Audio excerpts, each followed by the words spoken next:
யாத்திராகமம் 13ஆம் அதிகாரம். கர்த்தர் மோசேயை நோக்கி, இஸ்ரவேல் புத்திரருக்குள் மனிதரிலும் மிருக ஜீவன்களிலும் கர்ப்பந்திறந்து பிறக்கிற முதற்பேறு அனைத்தும் எனக்கு பரிசுத்தப்படுத்து. அது என்னுடையது என்றார். அப்பொழுது மோசே ஜனங்களை நோக்கி, நீங்கள் அடிமைத்தன வீடாகிய எகிப்திலிருந்து புறப்பட்ட இந்த நாளை நினையுங்கள். கர்த்தர் பலத்த கையினால் உங்களை அவ்விடத்திலிருந்து புறப்பட பண்ணினார். ஆகையால் நீங்கள் புளித்த அப்பம் புசிக்க வேண்டாம். ஆபீப் மாதத்தின் இந்த நாளில் நீங்கள் புறப்பட்டீர்கள். ஆகையால் கர்த்தர் உனக்கு கொடுப்பேன் என்று உன் பிதாக்களுக்கு ஆணையிட்டதும் பாலும் தேனும் ஓடுகிறதுமான தேசமாகிய கானானியர், ஏத்தியர், எமோரியர், ஏவியர், எபூசியர் என்பவர்களுடைய தேசத்துக்கு உன்னை வரப்பண்ணும் காலத்தில் நீ இந்த மாதத்திலே இந்த ஆராதனையை செய்வாயாக. புளிப்பில்லா அப்பத்தை 7 நாள் அளவும் புசிக்க கடவுள். 7ஆம் நாளிலே கர்த்தருக்கு பண்டிகை ஆசரிக்கப்படுவதாக. அந்த 7 நாளும் புளிப்பில்லா அப்பம் புசிக்க வேண்டும். புளிப்புள்ள அப்பம் உன்னிடத்திலே காணப்பட வேண்டாம். உன் எல்லைக்குள் எங்கும் புளித்த மாவும் உன்னிடத்தில் காணப்பட வேண்டாம். அந்நாளிலே நீ உன் புத்திரனை நோக்கி, நான் எகிப்திலிருந்து புறப்படுகையில் கர்த்தர் எனக்கு செய்ததற்காக இப்படி நடப்பிக்கப்படுகிறது என்று சொல். கர்த்தரின் நியாயப்பிரமாணம் உன் வாயில் இருக்கும்படி இது உன் கையில் ஒரு அடையாளமாக உன் கண்களின் நடுவே நினைப்பூட்டுதலாகவும் இருக்க கடவுள். பலத்த கையினால் கர்த்தர் உன்னை எகிப்திலிருந்து புறப்பட பண்ணினார். ஆகையால் நீ வருஷந்தோறும் குறித்த காலத்தில் இந்த நியமத்தை ஆசரித்து வருவாயாக. மேலும் கர்த்தர் உனக்கும் உன் பிதாக்களுக்கும் ஆணையிட்டபடியே உன்னை கானானியரின் தேசத்தில் வரப்பண்ணி அதை உனக்கு கொடுக்கும்போது கர்ப்பம் திறந்து பிறக்கும் அனைத்தையும் உனக்கு இருக்கும் மிருக ஜீவன்களின் தலையீற்றனைத்தையும் கர்த்தருக்கு ஒப்பு கொடுப்பாயாக. அவைகளில் உள்ள ஆண்கள் கர்த்தருடையவைகள். கழுதையின் தலையீற்றை எல்லாம் ஒரு ஆட்டுக்குட்டியால் மீட்டுக் கொள்வாயாக. மீட்காவிட்டால் அதன் கழுத்தை முறித்தி போடு. உன் பிள்ளைகளில் முதற்பேறான சகல நரஜீவனையும் மீட்டுக் கொள்வாயாக. பிற்காலத்தில் உன் குமாரன் இது என்ன என்று உன்னை கேட்டால் நீ அவனை நோக்கி, கர்த்தர் எங்களை பலத்த கையினால் அடிமைத்தன வீடாகி எகிப்திலிருந்து புறப்பட பண்ணினார். என்னை விடாதபடிக்கு பார்வோன் கடினப்பட்டு இருக்கும்போது கர்த்தர் எகிப்து தேசத்தில் மனிதரின் தலைப்பிள்ளைகள் முதல் மிருக ஜீவன்களின் தலையீட்டுகள் வரைக்கும் உண்டாயிருந்த முதல் பேறுகள் யாவையும் கொன்று போட்டார். ஆகையால் கர்ப்பம் திறந்து பிறக்கும் ஆணையெல்லாம் நான் கர்த்தருக்கு பலியிட்டு என் பிள்ளைகளில் முதற்பேறு அனைத்தையும் மீட்டுக் கொள்கிறேன். கர்த்தர் எங்களை பலத்த கையினால் எகிப்திலிருந்து புறப்பட பண்ணினதற்கு இது உங்கள் கையில் அடையாளமாகவும் உன் கண்களின் நடுவே ஞாபகக்குறியாகவும் இருக்க கடவுது என்று சொல்வாயாக என்றார். பார்வோன் ஜனங்களை போகவிட்ட பின் ஜனங்கள் யுத்தத்தை காண்டால் மடிந்து எகிப்துக்கு திரும்புவார்கள் என்று சொல்லி பிலிஸ்தரின் தேச வழியாய் போவது சமீபமானாலும் தேவன் அவர்களை அந்த வழியாய் நடத்தாமல் சிவந்த சமுத்திரத்தின் வனாந்திர வழியாய் ஜனங்களை சுற்றி போக பண்ணினார். இஸ்ரவேல் புத்திரர் எகிப்து தேசத்திலிருந்து அணியணியாய் புறப்பட்டு போனார்கள். மோசே தன்னோடே கூட யோசேப்பின் எலும்புகளை எடுத்து கொண்டு போனான். தேவன் நிச்சயமாய் உங்களை சந்திப்பார். அப்பொழுது உங்களுடைய கூட என் எலும்புகளை இடத்திலிருந்து கொண்டு போங்கள் என்று யோசேப்பு சொல்லி இஸ்ரவேல் புத்திரரை உறுதி ஆணை என்னும்படி செய்திருந்தார். அவர்கள் சுக்கோத்திலிருந்து பிரயாணப்பட்டு வனாந்திரத்தின் ஓரமாய் ஏத்தாமிலே பாளையம் இறங்கினார்கள். அவர்கள் இரவும் பகலும் வழி நடக்க கூடும்படிக்கு கர்த்தர் பகலிலே அவர்களை வழிநடத்த மேக ஸ்தம்பத்திலும் இரவில் அவர்களுக்கு வெளிச்சங்காட்ட அக்கினி ஸ்தம்பத்திலும் அவர்களுக்கு முன் சென்றார். பகலிலே மேக ஸ்தம்பமும் இரவிலே அக்கினி ஸ்தம்பமும் ஜனங்களிடத்தில் இருந்து விலகி போகவில்லை என்பதே. யாத்திராகமம் 14ஆம் அதிகாரம்.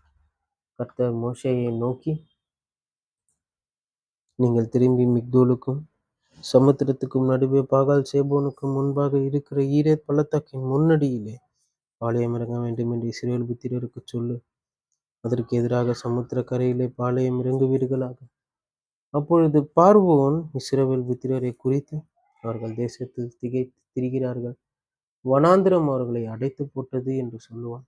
ஆகையால் பார்வோன் அவர்களை பின்தொடரும்படி நான் அவன் இருதயத்தை கடினப்படுத்தி நானே கர்த்தர் என்பதை எகிப்தியர் அறியும்படி பார்வோனாலும் அவனுடைய எல்லா இராணுவத்தாலும் மகிமைப்படுவேன் என்றான். அவர்கள் அப்படியே செய்தார்கள். ஜனங்கள் ஓடி போய்விட்டார்கள் என்று எகிப்தின் ராஜாவுக்கு அறிவிக்கப்பட்ட போது ஜனங்களுக்கு விரோதமாக பார்வோனும் ஊழியக்காரரும் மனம் வேறுபட்டு, நமக்கு வேலை செய்யாதபடிக்கு நம் இஸ்ரவேலரை போகவிட்டது என்ன காரியம் என்றார்கள். அவன் தன் ரதத்தை பூட்டி தன் ஜனங்களை கூட்டிக் கொண்டு பிரதானமான 600 ரதங்களையும் எகிப்தில் உள்ள மற்ற சகல ரதங்களையும் அவைகள் எல்லாவற்றிற்கும் அதிபதிகளான வீரரையும் கூட்டிக் கொண்டு போனான். கர்த்தர் எகிப்தின் ராஜாவாகிய பார்வோனின் இருதயத்தை கடினப்படுத்தினார். அவன் இஸ்ரவேல் புத்திரரை பின்தொடர்ந்தான். இஸ்ரவேல் புத்திரர் பலத்த கையுடன் புறப்பட்டு போனார்கள். எகிப்தியர் பார்வோனுடைய சகல குதிரைகளோடும் ரதங்களோடும் அவனுடைய குதிரை வீரரோடும் சேனைகளோடும் அவர்களை தொடர்ந்து போய் சமுத்திர தண்டையிலே பாகால் சேபனுக்கு எதிரே இருக்கிற ஈரத் பள்ளத்தாக்கின் முன்னடியிலே பாளையம் இறங்கி இருக்கிற அவர்களை கிட்டினார்கள்.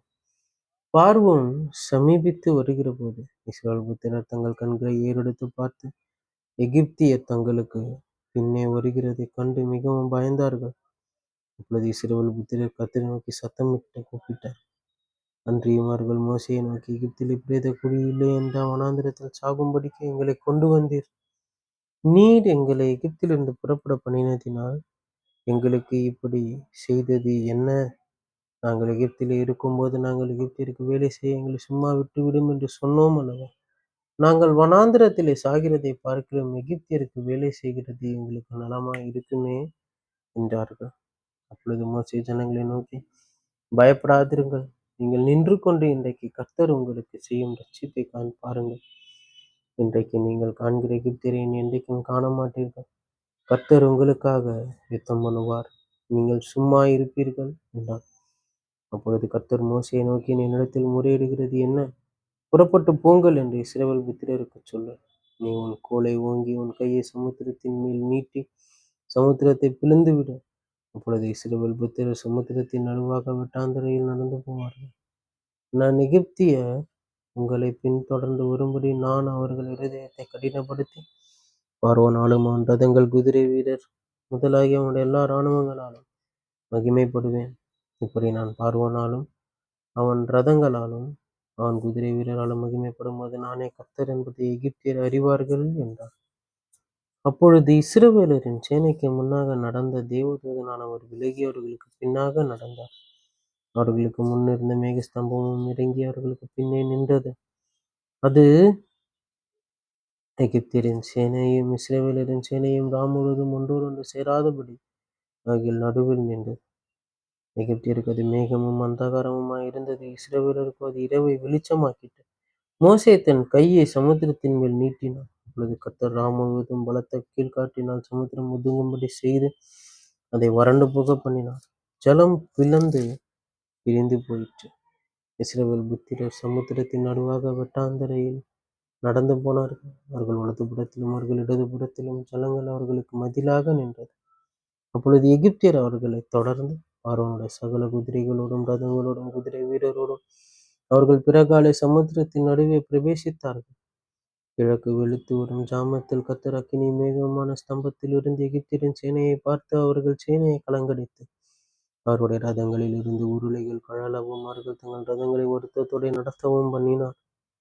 அப்பொழுது எகிப்தியர் இஸ்ரவேலரை விட்டு ஓடிப்போவோம், கர்த்தர் அவர்களுக்கு துணை நின்று எகிப்திற்கு விரோதமாக யுத்தம் பண்ணுகிறார் என்றார். கர்த்தர் மோசேயை நோக்கி, ஜலம் எகிப்தியர் மேலும் அவருடைய ரதங்கள் மேலும் அவருடைய குதிரை வீரர் மேலும் திரும்பும்படி உன் கையை சமுத்திரத்தின் மேல் நீட்டு என்றார். அப்படியே மோசே தன் கையை சமுத்திரத்தின் மேல் நீட்டினான்.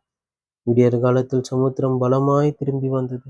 எகிப்தியர் அதற்கு எதிராக ஓடும்போது கர்த்தர் அவர்களை கடலின் நடுவே கவிழ்த்து போட்டார். ஜலம் திரும்பி வந்து ரதங்களையும் குதிரை வீரரையும் அவர்கள் பின்னாக சமுத்திரத்தில் பிரவேசித்திருந்த பார்வோனுடைய இராணுவம் அனைத்தையும் மூடிக்கொண்டது. அவர்களில் ஒருவனாகிலும் தப்பவில்லை. இஸ்ரவேல் புத்திரரோ சமுத்திரத்தின் நடுவாக வெட்டாந்தரையின் வழியாய் நடந்து போனார்கள். அவர்கள் வலதுபுறத்திலும் அவர்கள் இடதுபுறத்திலும் ஜலம் அவர்களுக்கு மதிலாக நின்றது. இவ்விதமாய் கர்த்தர் அந்நாளிலே இஸ்ரவேலில் எகிப்தியரின் கைக்கு தப்புவித்து ரட்சித்தார். கடற்கரையிலே எகிப்தியர் செத்து கிடக்கிறதை இஸ்ரவேலர் கண்டார்கள். கர்த்தர் எகிப்தியரில் செய்த அந்த மகத்தான கிரியை இஸ்ரவேலர் கண்டார்கள். அப்பொழுது ஜனங்கள் கர்த்தருக்கு பயந்து கர்த்தரிடத்திலும் அவருடைய ஊழியக்காரனாகிய மோசேயினிடத்திலும் விசுவாசம் வைத்தார்கள் என்பதே. ஆமேன், ஆமேன்.